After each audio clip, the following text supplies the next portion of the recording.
Welcome back to History Unveiled. I'm Alex. And I'm Jordan.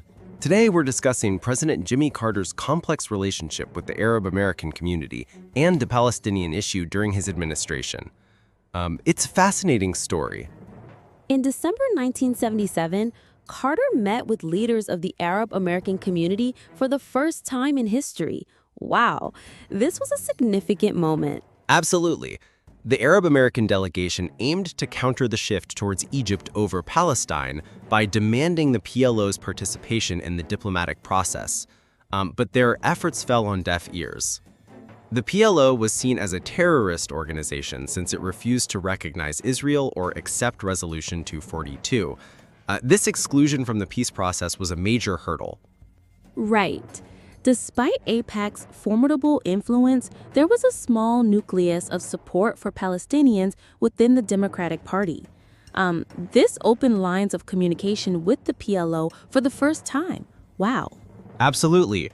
Veteran diplomat George Ball and journalist Landrum Bowling played crucial roles in initiating back-channel meetings with the PLO. They were part of Carter's inner circle. Exactly. Other mediators included congressmen like James Aburesk and Paul Finley, the latter of whom became AIPAC's enemy number one for his efforts. That must have been tough. These discussions allowed American diplomats to engage with PLO representatives, but they didn't lead to any fundamental changes in U.S. policy. The pro-Israel lobby couldn't tolerate even these attempts. Indeed, the mere act of trying to exert pressure on American policy was seen as a hostile act by the lobby. They aimed to maintain dominance over U.S. foreign policy. Wow. AIPAC focused on ensuring that Carter's role in the Israel-Egypt peace process didn't undermine unwavering support for Israel. Edward Sanders, a senior advisor, was pivotal in this. He advised Carter to keep a low profile and avoid public involvement in the negotiations. In his view, any visible American role could lead to blame if difficulties arose. Interesting strategy. Despite this advice, Carter visited Cairo and Jerusalem in March 1979, culminating in the signing of the peace treaty on March 26th. Wow, he still aimed for peace despite the lobby's influence. True. Even while negotiating the treaty, Carter assured Israel of a stronger military relationship with the U.S. His commitment to peace was sincere, but it was overshadowed by the pro-Israel bias in U.S. policy. That's tough. In 2006, Carter published Palestine, Peace Not Apartheid, which sparked significant backlash from pro-Israeli groups. He faced accusations of falsifying history and even anti-Semitism.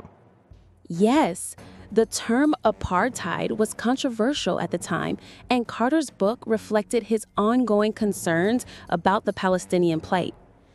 He didn't stop advocating for Palestine after leaving office. Carter expressed regret for not doing enough for Palestinians, attributing his failure to the power of the pro-Israel lobby. Wow, he noted that Israeli decisions were rarely questioned in the U.S. He believed that American citizens were largely unaware of the realities in the occupied territories. His upbringing had initially led him to strongly support Israel. Carter acknowledged that he demanded the PLO recognize Israel, but he later questioned whether that was the right approach. He felt constrained by the label of terrorism attached to the PLO. Indeed, he reflected on how he faced two apartheid regimes in South Africa and Israel, yet felt powerless to influence U.S. policy effectively. A challenging position for any leader. Carter's presidency ended amid domestic crises, and he lost the 1980 election. Wow. The pro-Israel lobby could breathe a sigh of relief, as his successor, Ronald Reagan, had different priorities. Reagan's administration allowed the lobby's influence to grow, but his arms deals with the Arab world soon posed new challenges. It's a complex legacy. Thank you for joining us today. We hope this discussion shed light on Carter's administration and its impact on U.S. Middle East relations. Be sure to tune in next time on History Unveiled as we continue exploring historical events that shape our world. See you next time.